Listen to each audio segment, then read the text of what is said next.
Welcome to the Quality of Love podcast. I am your host, Tyrone Dixon, naturally certified life and relationship coach, husband, father to two beautiful princesses, and CEO and founder of Rose Through Concrete Consulting. Thank you guys for taking the time out to listen in with us tonight. We really appreciate it. You guys seen the title of the show, so you already know we're back with our question and answer sessions and episodes.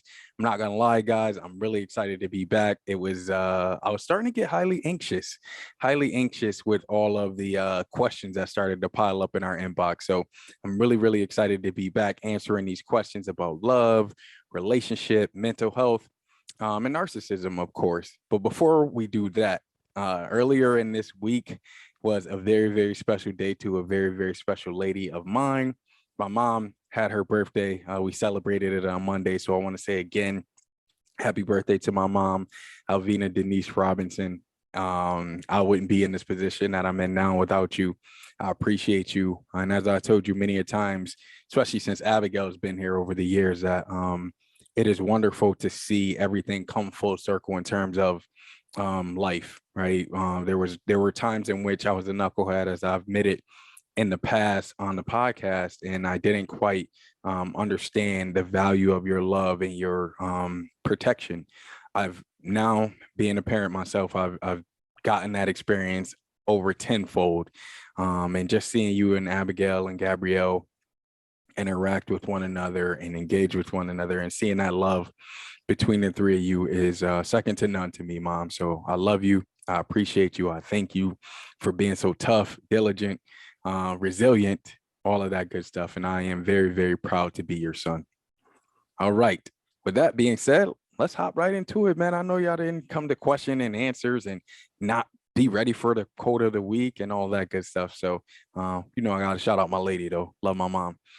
This quote of the week, this week, I should say, is your pain will disappear once it has finished teaching you. Again, that quote is your pain will disappear once it has finished teaching you. And I actually heard this quote a couple of years ago and I shared it last year. And I think this quote there's a lot of value in this quote when you spin it to the point where everything that happens to us happens for a reason. And I firmly believe that. I've said this on the podcast. And the idea of pain is to get the lesson from the pain, right? So if we experience X amount of pain, or if we even think we're experiencing X amount of pain or trauma, there's something that we're supposed to learn, or there's an area of growth within that pain and within that traumatic experience. And I think that as human beings, when we experience trauma and pain, we have to learn the lesson. If we don't, it tends to repeat itself over time, right? So that's how you find people, or you hear people say, oh, we're stuck, or we don't feel like we can get past this barrier in life. And the reason it is because they've not really assessed what the pain in that situation is and dealt with it and treated it as a lesson. So once again, that quote, your pain will disappear once it has finished teaching you. Take it into consideration. I know pain is a part of life, but there is a lesson in pain and trauma and difficult situations. All right, let's get into our relationship and mental health questions. Question number 1, how do I stop making out with my significant other? Once again, that question is, how do I stop making out with my significant other?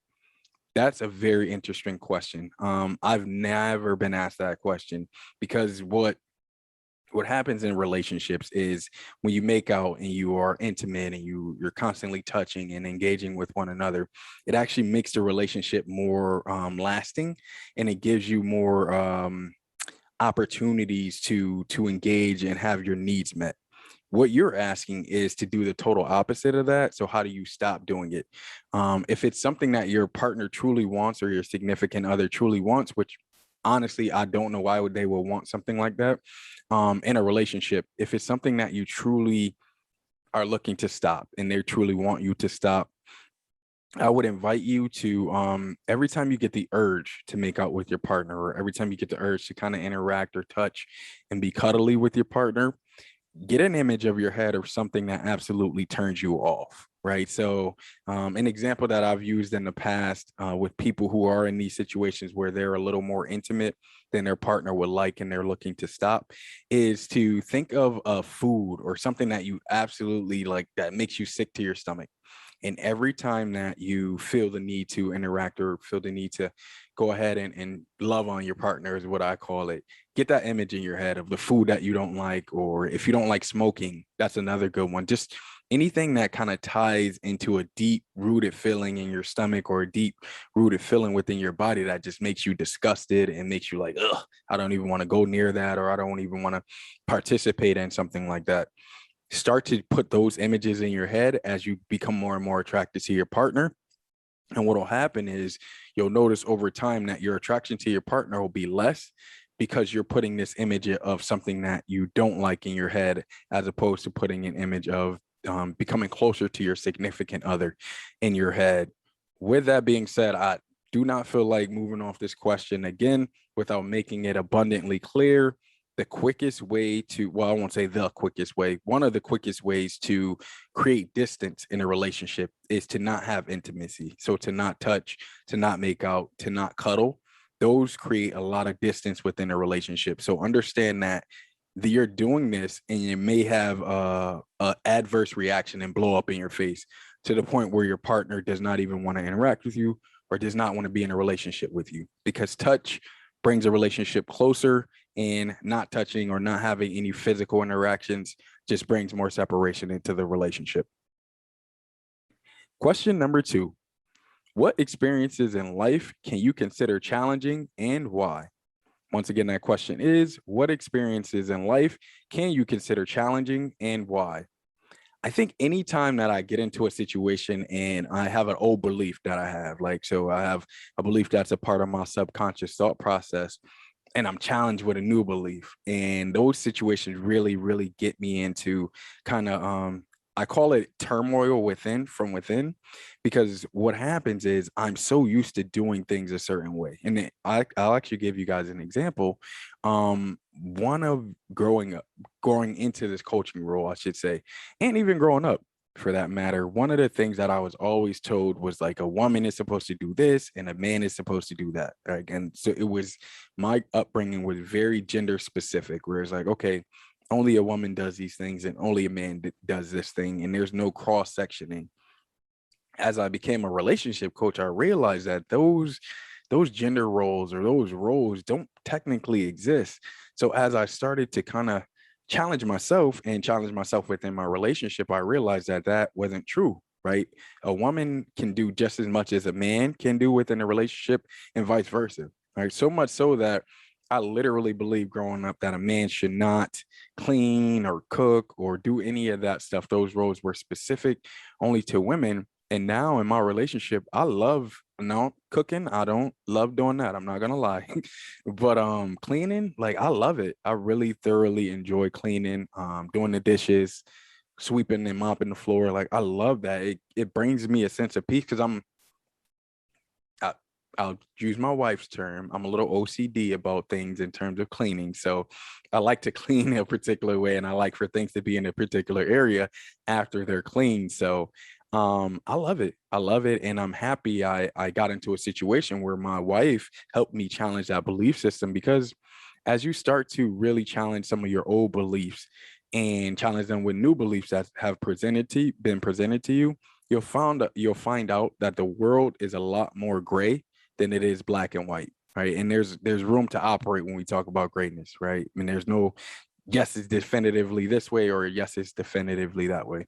That's not the way the world is shaped. And I think that people who continue to go on believing that the world is designed for this, supposed to be this way, or women should only do this and men should do that, they limit their beliefs and they limit their opportunities to create some lasting relationships, frankly. Question number 3. My ex broke up with me, but texts me every day. What should I do? Once again, that question is, my ex broke up with me, but texts me every day. I would just ask him to stop texting you. It seems like he's in a spot where he broke up with you, but he's not sure that that's what he really wants, and that leaves you in limbo. right? It leaves you in a position where you're thinking like, oh, well, maybe he wants me, or maybe he made a mistake, or he thinks he made a mistake. I would take that element and aspect out of it. If he broke up with you, I would create some distance, depending upon kind of how long you guys were in a relationship together. I would start to redesign my life in a way that I wanted to live it, right? So I would start to do more of the things that I wanted to do and that I enjoy doing, because I really believe that in every single relationship, we compromise at least a small portion of ourselves in order to assimilate for the relationship, right? And when you break up, you feel lost and lonely because you've compromised so much in order to kind of fit the box that this person wanted you in. So I look at it as a good thing. Take this as an opportunity to develop and grow and continue to do the things that you enjoy doing. So that way, when you open yourself up and you're interested in dating again, or seeing another person, you're seeing that person on your terms, and you're not assimilating too much or compromising too much in order to be with them. All right. So just tell them, hey, you're all set. Maybe in his mind he wanted to break up and then he regrets it now. But either way, I think that you're giving him too much leverage within that relationship, right? I think that if he wants to come back or he wants the relationship again, it should be on your terms. Question number 4. Why is it so hard to walk away from a relationship even though you feel you should? Once again, that question is, why is it so hard to walk away from a relationship even though you feel you should? I think it's difficult to walk away from any relationship, and I don't mean just like boyfriend, girlfriend, whatever, like a interpersonal relationship. It's difficult to walk away from any relationship, in my personal opinion, because as human beings, we're so accustomed to being creatures of habit, right? And when I say we're accustomed to being creatures of habit, I mean we just do what we're used to doing, right? When we do, like, kind of going back to that question about what situations that get you in, or what experiences in life that you get in that are challenging, and why. That's exactly the explanation for this question as well, right? We get into situations, and after a while, human beings are creatures of habit. So we just feel like this is how it should go, right? So even if, for example, you're in an abusive relationship, if you've been in an abusive relationship for a long period of time, your subconscious mind is telling you this is just what it is. This is how it should be. This is how life should be. So the abuse, emotional, physical, whatever it is, it's supposed to happen to you, right? Because you've been enduring it for so long. And I think that that's the type of situations that we get stuck in as human beings, especially when it comes to relationship, right? It's like, oh, well, this feels good to me, even if it's wrong and we know it's wrong psychologically, going back to the abuse piece. So let's say someone is abusing us physically or emotionally. If we've been abused our entire life, or we've had some sort of abuse situation that we've been in our entire life, that is normal to us. That is comforting to us. And to get into a relationship where abuse is not occurring, or abuse is not there, that can be scary. It can be just as scary as someone who's going from a relationship that's healthy to an abusive one, right? And I think that we have to be careful about judging people when we talk about, oh, why can't you just leave, or why can't this person just leave? It's not that easy. Especially when you spent years with a person and you become accustomed to their manipulation and abusive tactics, right? It's tough. It's difficult because we're human beings of habit, which is why I always encourage people to do relationship assessments, and kind of relationship inventories every couple of months. Because if you do every 3 months, if you really assessed your relationships for what they were, it would make it easier to cut people off when it's time to cut people off, right? And it wouldn't be as difficult because you've got a history or a track record of this person kind of not being who you needed them to be throughout the relationship. And finally, question number 5. What has experience taught you about marriage? Once again, that question is, what has experience taught you about marriage? That was probably one of the best questions that I've had since I started the Quality of Love podcast. Because I've really, normally I'm like, okay, let me give the first response, because the first response, or the gut feeling, is generally kind of the most authentic response that you get out of somebody, in my personal opinion. But this one, like, I gave it the gut response to answer it, but then I'm like, the gut response is it's just not enough. And after a while, I did a little bit of thinking over the past couple of days or so, and I think that the most interesting thing that I've found out about marriage, period, like especially ones that you really want to last, is that they require a lot of work. Like it's insane the amount of work a marriage requires, right? And I never considered it. First of all, you've heard me say this before in the past, but I've never considered getting married before meeting my wife and kind of her opening my eyes to different things and different belief system. But I never, I couldn't, I would really not be able to express the degree of work that's required for a marriage. It's just, it's different. It's difficult at times.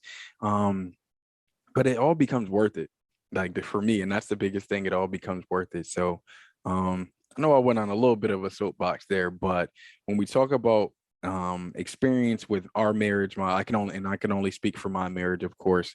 um it's a lot of work, man. It's a lot of work. It's a lot of work, which is why I say that the foundation of any relationship should be unconditional acceptance, right? Meaning that no matter what, I'm going to accept this person for who they are, but also expect them to continue to work to become a better person. And I think that my wife and I certainly have that in our within our marriage, understanding that we're not perfect human beings, and also understanding that we're still in the process of working to become better for ourselves, for each other, and then of course for our children.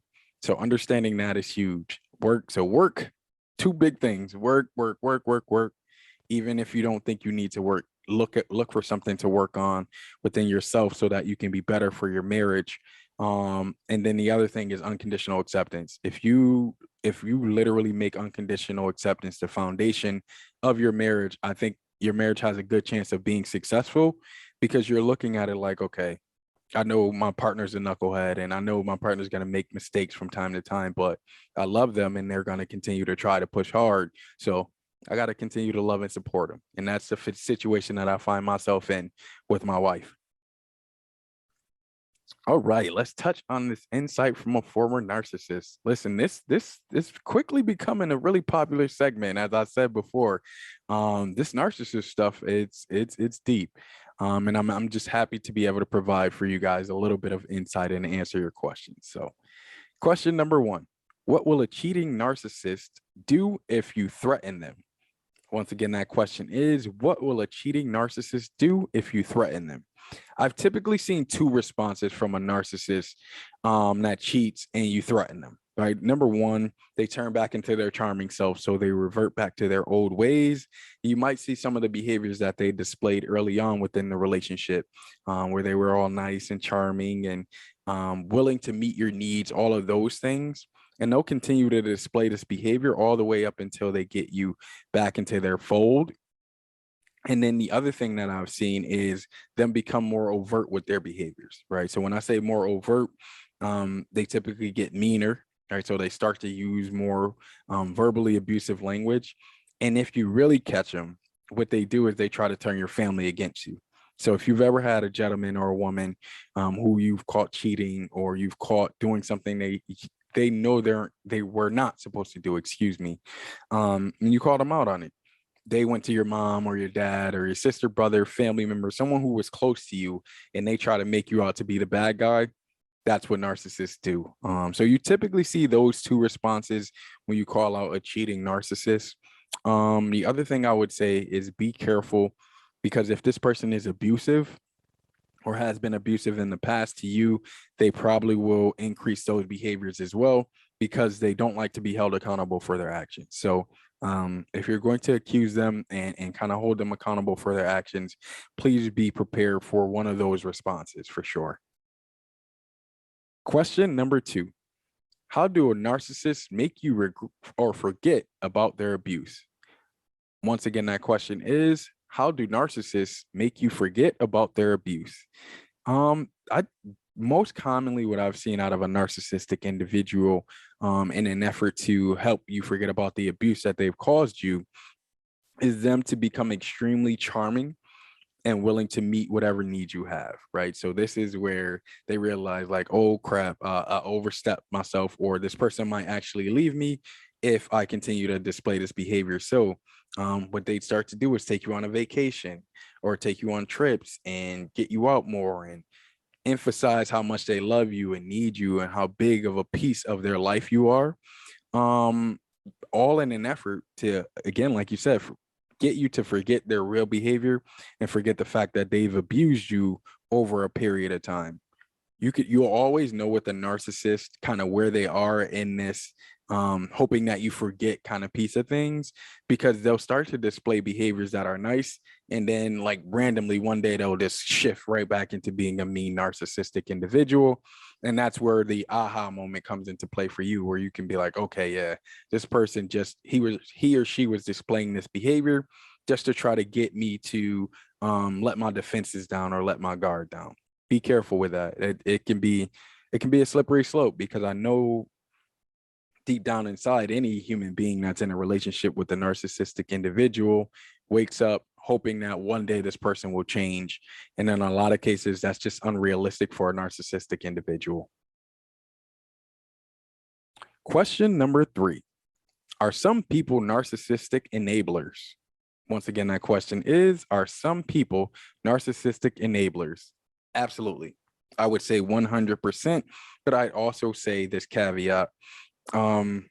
They don't always know that they're enabling a narcissistic individual, right? And it's again, you guys hear me say the term, slippery slope, all the time. And here's where it can get tricky, right? Because let's say a mom, for example, a mom always wants what's best for their child. And sometimes they can have a bias towards their child that they want to see their child in the best light. So they're constantly propping their child up, telling their child how well they're doing, how great they're doing, how fantastic they are. Nothing wrong with that. The issue is, if you have a narcissistic child, that's exactly what they want to hear. They never want to hear that they're wrong. They never want to hear that it's their fault. It's always someone else's fault. And they always want to be able to direct their anger or their really insecurities towards someone else. So if you're a parent in that situation, you're thinking one way and thinking one thing, and obviously the narcissistic child is thinking differently, right? So yes, there are people that enable narcissists, but I share that story with you to say that it's not always known, right? So they're not always doing it on purpose, or they're not always putting themselves in a situation where they're purposely enabling this person in order to create this monster. Sometimes it happens subconsciously. And then there are times where it happens consciously, like especially think about groups of men or women for that matter. Groups, when narcissists are in groups, most of the time there are people within their group setting that are feeding them fuel for their narcissism to kind of grow and continue to expand. And finally, question number 4. Does it bother a narcissist to see his former significant other thriving?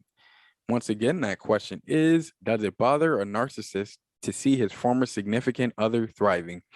I would say, yeah, there's with narcissists, there's a control element to them. Every narcissist has this control element where they want to control you. And if they can't control you directly, so for example, once you broke up with them and now you're kind of thriving and doing your own thing, they want to be able to see you in the worst light, right? So, or they want to be able to like log on to social media and your life is miserable and shambles, and you are constantly in situations and positions in which you don't feel like you can succeed, or you feel like you're stuck.